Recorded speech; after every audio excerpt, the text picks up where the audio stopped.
Hi guys, my name is Crystal. Welcome to my YouTube channel. Welcome old subscribers, welcome new. If you like my videos, please press the like button and please do subscribe.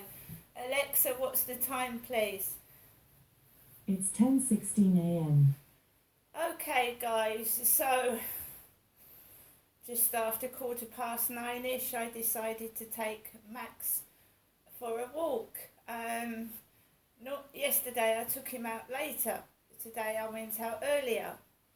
I'd been advised years ago by the police, if you think you've got a perpetrator or a stalker, to vary the times that you go out so they don't know when you're going out, because some stalkers follow their victims, and that is true. That's not paranoia, because a few years ago the police told me to actually vary the times that I go out, and so did domestic violence workers, especially if you've got one or more perpetrators. And she said that I had.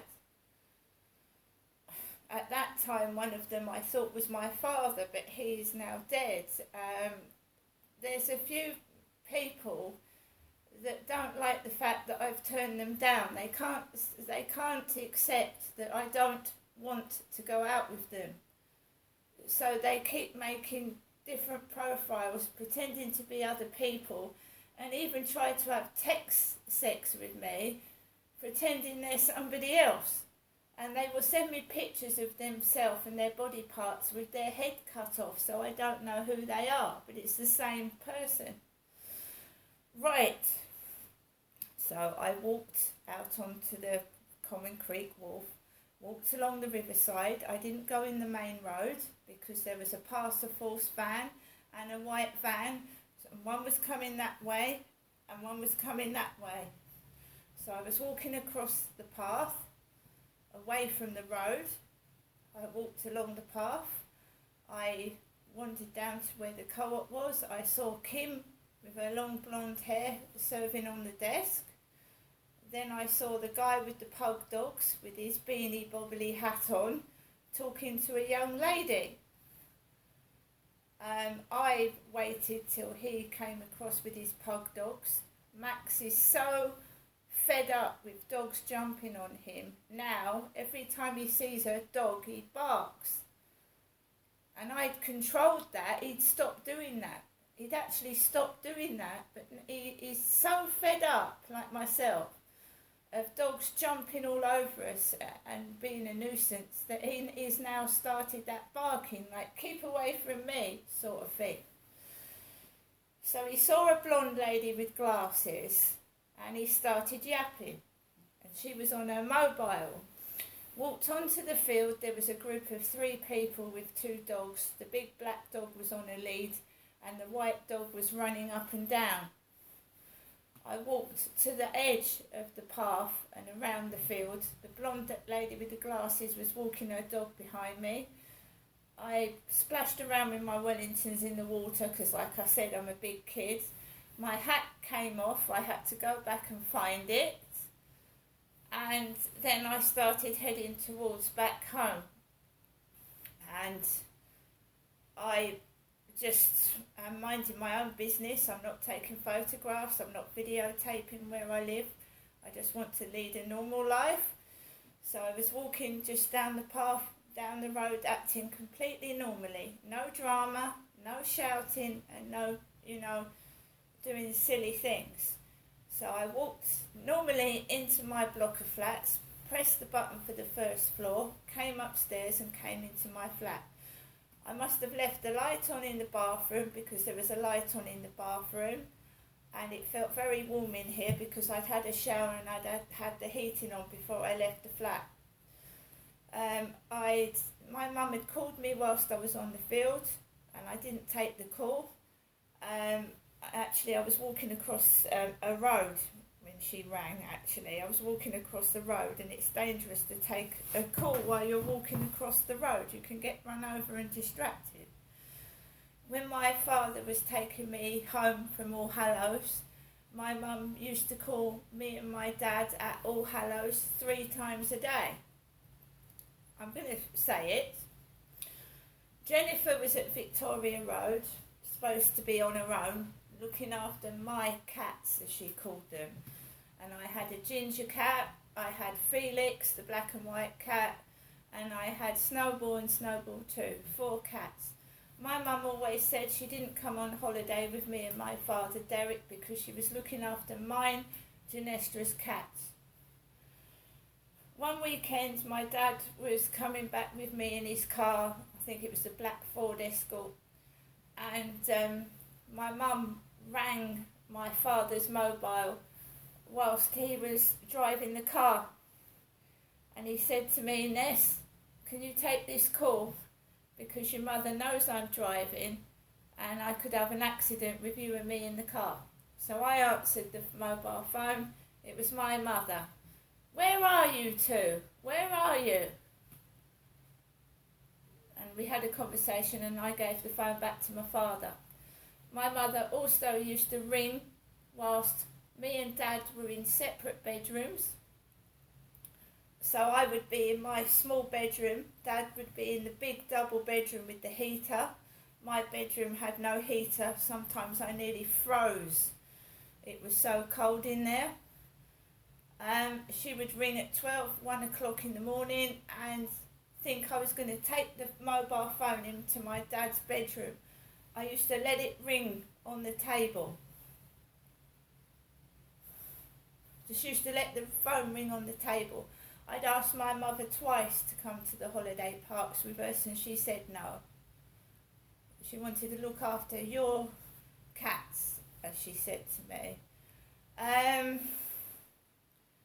The phone, being controlled by the phone, where are you, what are you doing? It hasn't stopped since I left home when I was 18. My mother has continually rung the phone since I've been 18. I'm now 54. So it's gone non-stop since I was 18 years old and married. She used to call me 3 times a day. Sometimes I was on the phone for 2 hours while my ex-husband was at work. I'm an adult. I'm an adult. I don't need, you know, even young, like cubs, baby rabbits, they go away from their parents. It's like she's constantly on the phone to me all the time and can't leave me alone. And I can't form a relationship. My son's got fed up with it. I can't form a relationship with anyone. I've told her to calm down the phone calling.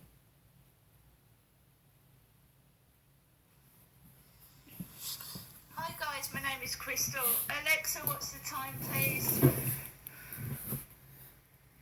Alexa, what's the time? The time is 10:11 a.m. So I've got back from walking Max around the fields. I could hear footsteps on the ceiling running up and down. Not especially loud, but I can hear it. I had a call from my mum whilst I was walking on the field and I let it go to answer phone because you don't want to take a call when you're walking across the road. It's dangerous. So let's listen to what my mother Jennifer had to say at 17 minutes past 9 this morning.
was on the field about 2 days ago, and those girls were giving me grief. My mum said, I'd like to see you in 3 days' time. 3 days' time. And I haven't heard anything from my mum saying that she wants to see me again so far. I just get the gist that when all this hullabaloo was going on with the guy upstairs and I was crying, I was not suicidal, but I was thinking of calling the Samaritans because the noise was so bad. I was going onto the balcony. I threatened to put a sleeping bag on the balcony and lie on the balcony. The noise was so terrible from the kids upstairs, screaming, shouting and derogatory words. It was upsetting me. It was making me feel really unsafe and unhappy in my flat, and I kept saying to Hyde Housing, I want to move. We can't help you move, they said. Fair enough. So I spent more time outside than I did inside my flat, and that shouldn't be the case. You shouldn't be frightened out of your own home. A person's home should be a safety, a haven where you can rest and relax and enjoy yourself away from the things that go on outside. You shouldn't be escaping your own home. Okay, so where's the intimidation coming from? Who's causing it? Who's instigating it? And my mum has said I get up at 8:30 in the morning. And you saw from the previous video, there was a load of noise at 8 o'clock this morning. What's that all about? I don't always get up at 8:30 in the morning. When these kids stay over at the weekend, sometimes I'm woken up at 6:30. I never said to my mum I get up at 8:30 in the morning. So at 8 this morning, I could have been woken up if I was lying down, but I wasn't, was I? So you see how cruel this is, how evil some people are, and wicked, and I think, in my opinion, downright dangerous. Waking someone up at 8 o'clock because you think they're still in bed at 8:30, and I suffer from chronic pain, and I've told my mother enough times I suffer from severe pain. Some people with fibromyalgia can't get up off the sofa all day. It's so painful.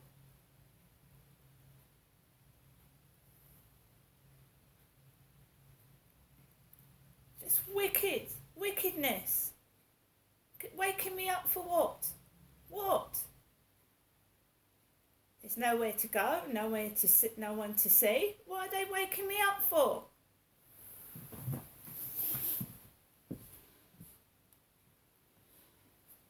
I just think it's borderline madness.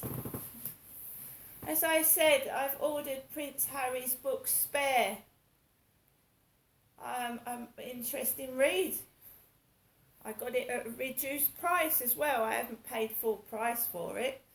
I'm looking forward to my bonsai tree so that I can do something to occupy my mind.